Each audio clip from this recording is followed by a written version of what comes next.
Hii ni maalum kwa ajili yako wewe ambaye umejaribu kuacha tabia fulani mbaya lakini umeshindwa.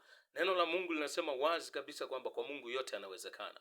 Mimi nilikuwa navuta bangi, nilikuwa navuta sigara, nilikuwa nakunywa pombe, lakini nilijaribu kuacha kwa akili zangu. Nikafanya bidii mwenyewe lakini nilishindwa. Nikajikuta narudia tu kuvuta bangi, narudia tu kunywa pombe, narudia tu kuvuta sigara.